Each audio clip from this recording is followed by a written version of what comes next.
ভয়ঙ্কর রূপে শক্তি বাড়িয়েছে ঘূর্ণিঝড় রেমাল। আগ্রাসী রূপ উপকূলে উপকূলে। রেমালের শক্তিমত্তায় বয়ে যাচ্ছে দমকা ঝড়ো হাওয়া। সাগর ফুঁসে উঠেছে স্বাভাবিকের চেয়ে কয়েক গুণ বেশি মাত্রায়। গর্জন তুলে হুঙ্কার দিচ্ছে বড় বড় ঢেউ, জানান দিচ্ছে রেমালের তেজ।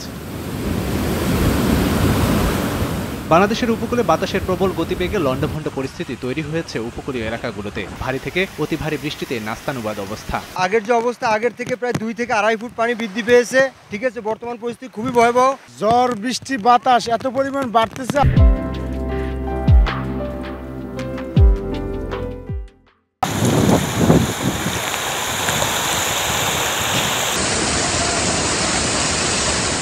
এদিকে উত্তাল সাগরের প্রভাবে নদ নদীর পানি বৃদ্ধি পাওয়ার সঙ্গে সঙ্গে জোয়ারের পানিতে ভাসছে লোকালয়। পটুয়াখালী, বরগুনা, বাগেরহাট, নোয়াখালীতে বাঁধ ভেঙে হু হু করে পানি ঢুকছে জনপদে। পানিবন্দী হয়ে পড়েছে হাজার হাজার বাসিন্দা। ঝড়ের তাণ্ডবে ভোলা, নোয়াখালীতে বিপজ্জনক অবস্থায় এলাকাবাসী। পানি ঠেকাতে আপ্রাণ চেষ্টায় স্থানীয়রা। ঘরবাড়ি তলিয়ে যাওয়ায় নির্ঘুম রাত কাটার দুশ্চিন্তায় তারা। ছুটি যে আমাদের উত্তর ডালভাঙ্গে এই গ্রাম সব তলিয়ে গেছে, মাঝখালি এই গ্রামও সব তলিয়ে গেছে। পানি ঢুকিয়া পুকুরের মাছটা সব উঠে গেছে।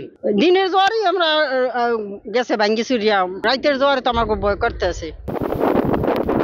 ঘূর্ণিঝড় রেমালের প্রভাবে 10 নম্বর মহাবিপদের সংকেতের মধ্যে মোংলায় নিরাপদ আশ্রয়ের দিকে ছুটতে থাকেন ধারণ ক্ষমতার 4 গুণ বেশি যাত্রী নিয়ে একটি ট্রলার। এতে ট্রলারটি পাড়ের কাছাকাছি জায়গায় ডুবে যাওয়ায় অধিকাংশ যাত্রীরাই সাঁতরে তীরে উঠলেও শিশুসহ 2 জন নিখোঁজ হন।